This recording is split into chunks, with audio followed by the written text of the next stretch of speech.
Hey, hello. Hi, everybody. Um, I will be kicking this one off. Welcome, everyone. Just want to say thank you for joining us today. If you don't know what this session is going to be about, we'll be walking you through how to explore Threadbare Art. And this is an experience with you and your learners. So, just a little bit about me and Rodrigo. I am a part of the marketing team at Are you Rodrigo? no. I'll talk about me first. So, I'm part of the marketing team at Endless Access. I work very closely with Rodrigo, and I'm from the UK. So, I'll pass it over to you, Rodrigo. Yeah, so as you say, you are Rodrigo. You are Luke. I am Yeah, Rodrigo. Hey, Luke. Say part of the Endless Access team in the marketing department, working with Luke, and we are very excited to be here and walk you through Explore Threadbare. perfect. There we go. So, what is Endless Access? Um, Endless Access, if you don't already know, we are a non-profit. We focus on helping young people become digital creators. We do believe anyone can create, especially when they have access to the right tools, the right support, and the right community. We also work very closely with educators and learners around the world, especially in underserved communities. Um, our main mission, our main goal is to expand access to open source learning so learners can build, share, and contribute to real projects and not just practice in isolation. So, this is what we'll be covering today. We'll start by looking at the overall flow of the Explore session. Then we'll walk through the account setup, facilitation tips, and where to find all the slides, templates, and resources you will need. And just to start off, if you don't know what Threadbare is, we have Stephen and Sarah from our learning and games team, to walk us through exactly what Threadbare the game is. So I'll click play on the video.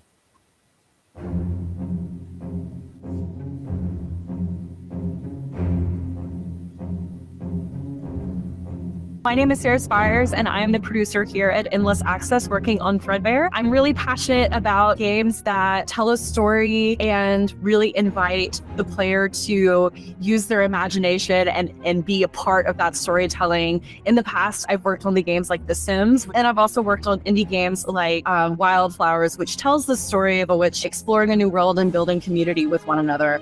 My name is Stephen Reid. I am the VP of Learning for Endless and also the Creative Director of Threadbare. My career has spanned 20 plus years as an educator, very specifically focused on using video games to teach. So I've used over 140 video games to teach children in over 70 countries.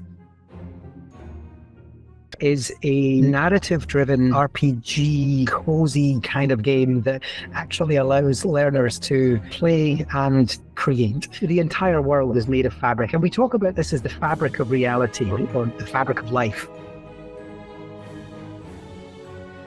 Our players and our learners who are contributing to this, like everyone's part of this community and they're building it together. And there's almost like a level of accountability because there is this entity that is devouring all the things that they really love. So they are now, part of this journey of rebuilding this space and being part of this community and really just, being a good community member and really investing in the culture and lore of everyone around them, which is something that is a challenge in modern day, but it feels way more approachable in a game context and can really inspire people in their real lives to be a part of their larger community.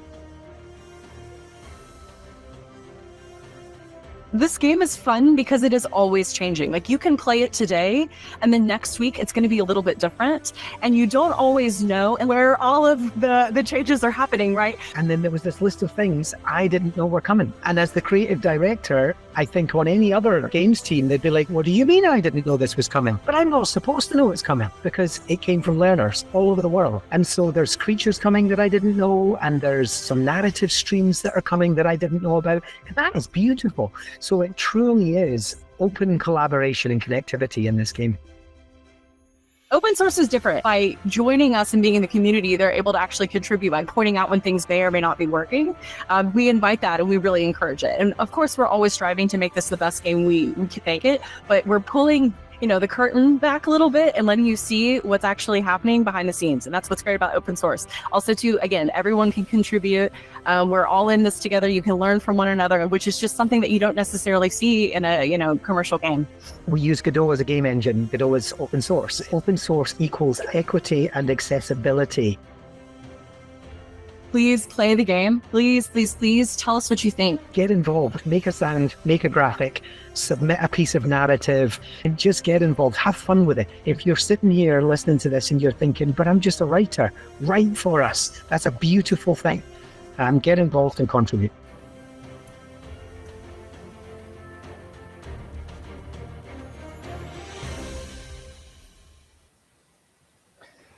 Perfect. So that was a video on what Threadbare the game actually is. Stephen and Sarah done an amazing job at explaining everything.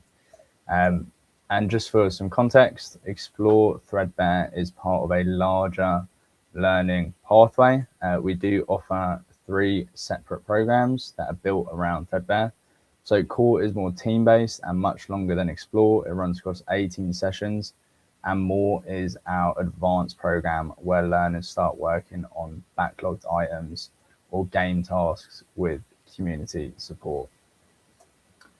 So, what is Explore Threadbare Art? This is exactly what we're going to be going through today. Explore Threadbare is the entry point into our learning programs. It gives educators and facilitators everything they need to introduce learners to game making in a way that is simple and very playful.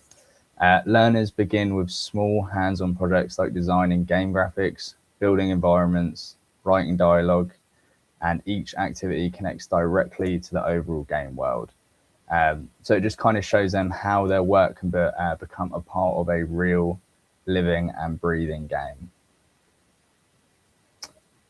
And who is this for? So this program does work very well in a variety of settings, classrooms, after school programs, libraries, and community spaces.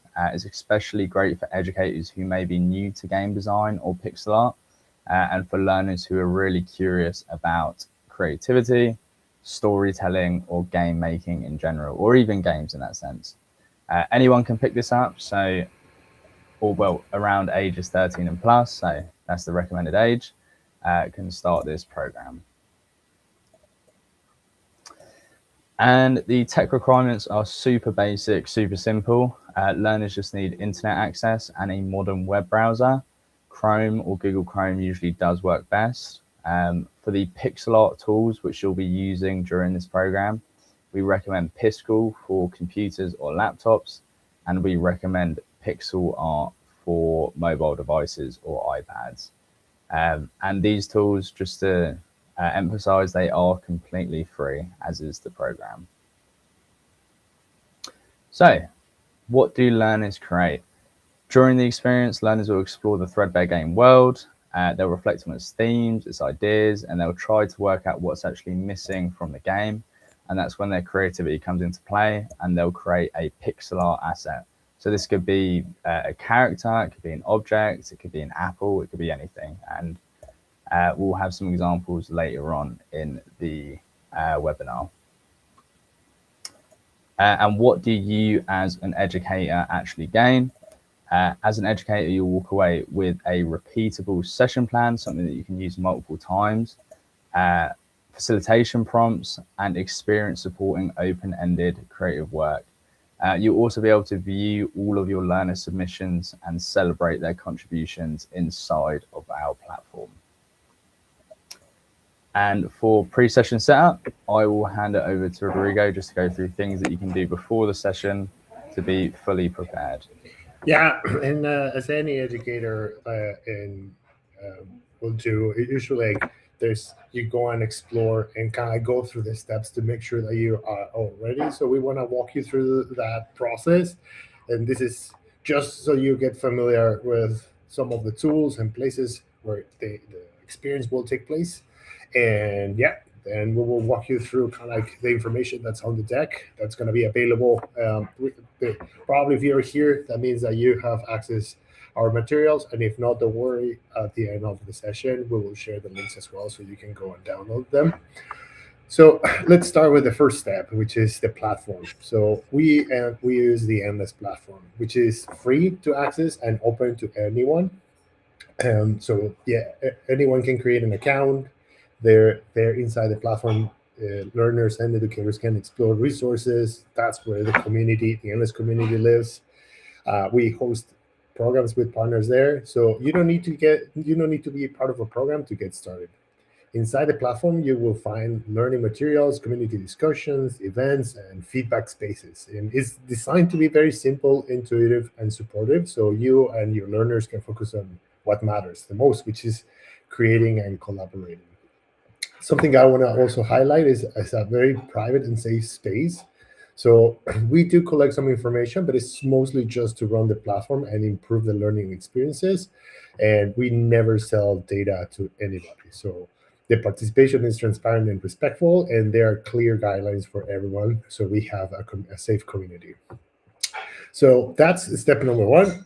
So when you go and create your account, you can just follow the steps, which are very simple. There's this QR code, so you can go directly to the platform or go to studio.endlessstudios.com, and it's going to ask you for basic information just to get started.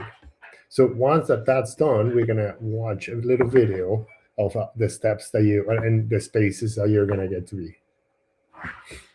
So this is where you're going to find the resources, the access to the program, and this is also where you're going to upload, your learners are going to upload their submissions. So here we have the dashboard. Here you can find most recent posts from the programs that you're a part of. But what's most important here is the access code. This is where you're going to enter the access code that we've provided, which is Explore TV. I've already entered this code, so it should, yep, it appears with an error, but that should be all good for you. And then over here in the top left, if you go to learning, under that you have my programs. And this is where you're going to find Explore Threadbare, and also all of the other programs that you can be a part of or might be a part of. So here, all you need to do is just click here. And here you have the feed. This is where learners will upload their pixel art. So here they'll click new post, they'll enter their details, progress updates, they'll add the image, etc., etc., and they can upload post. Also here in the overview section, you'll find more about the program and the resources. There should be a link to the slide deck, and this will have everything that you need to run the program successfully.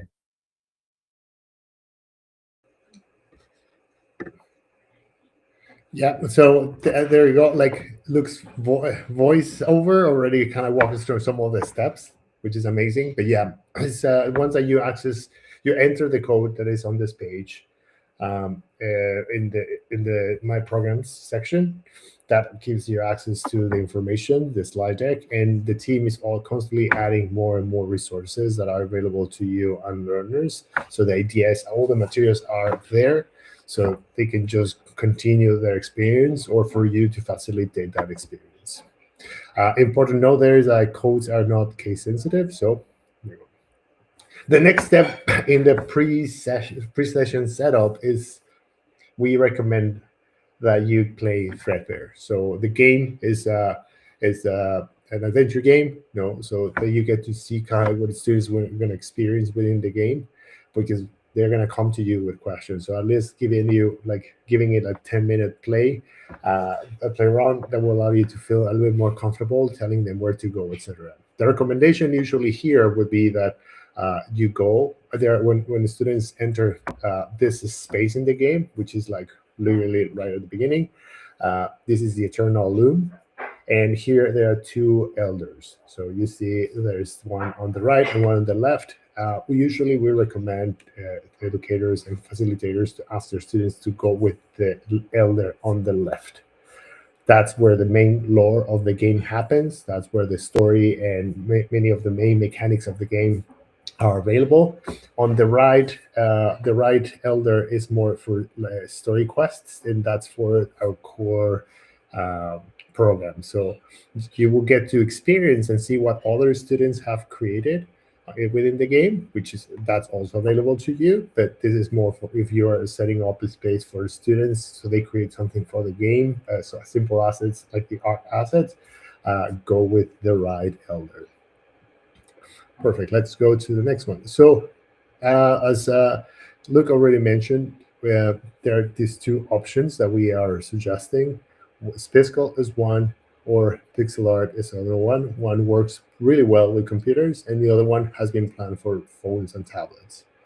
They're super beginner friendly. You don't need to download anything. They're browser based, and also students can easily export their PNGs or GIFs. Okay, so I'll pass it back to Luke to go over the session. Perfect. Thank you so much, Rodrigo. So just a complete session overview, just a high-level view. Learners will first set up their accounts, then they'll play the game, reflect on the themes of the game, learn about open source and its values, create the pixel art, and then submit their work to the platform. And then we end with a learner survey, which is super important. So just to repeat pretty much the pre-session setup, but this is going through just to clarify what the program is. You can start by welcoming the learners, share the slide deck, explain the goal, explore, reflect, and create. Let learners know there are no right or wrong answers, and please do frame them as contributors to the game, not just players of the game, because this gets them thinking in a different sort of headspace. Learner setup, just like the videos that we showed earlier, we want to guide them through how to create their accounts. So start by showing them the link to the platform, where they can then enter the access code Explore TB. Make sure everybody in the class can actually see the Explore Threadbare program before moving on. And this can be done ahead of time or at the start of the session. Gameplay facilitation. This is the fun part for the learners. You can ask them to play Threadbare the game for 15 to 20 minutes. Encourage them to explore at their own pace and just to pay attention to the world, the characters, and the themes of Threadbare.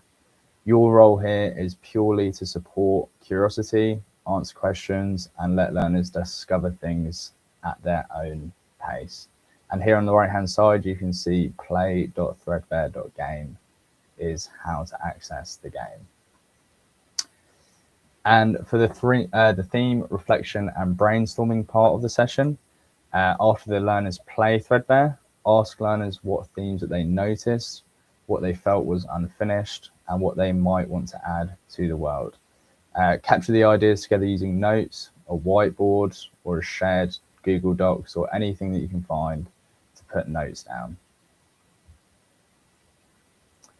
And yes, so this part is a little bit tricky, as many people do not understand what open source is. So we've tried to do it in very simple terms. To explain what open source is in as simple as possible, you can mention to your learners that it's pretty much the game is shared publicly, it's free, anyone can contribute, and creators are always credited no matter what. And especially that learner submissions can be or may be used in the game. So in short, open source means the instructions for the software is shared, anyone can use it, anyone can change it, and help make it much better. And the even more fun part the pixel art creation, learners will choose one idea from their brainstorming session and create a simple pixel art asset. You can encourage like small decorative objects rather than complex designs. You can show the learners the visual style guide and remind them that perfection is not the goal, and just to have overall fun with the pixel art creation part. And here are some, this is just like an overall, some examples of what people have done. So you can see the variety and pixel art that learners created. And also on the platform, you can find much more inspiration from what learners from other programs have done. And finally, for this part, is submitting the student work or submitting the pixel art onto the platform. So here I've listed out, you can export the artwork as a PNG file, etc., etc. But I'm going to show a video just to make it as clear as possible on how to use Piskel, which will be the primary software that you'll be using. Hello everybody. So today we'll be going over Piskel and how to export your 2D pixel art as a PNG file. So what we do is once you've created your pixel art, you go over here to the right hand side and you'll see a button that says export as an image or as a sprite sheet. And you click that button and go to PNG, not GIF, not zip, and make sure that your scale is a decent size. So it's not like super small, so maybe 500 by 500.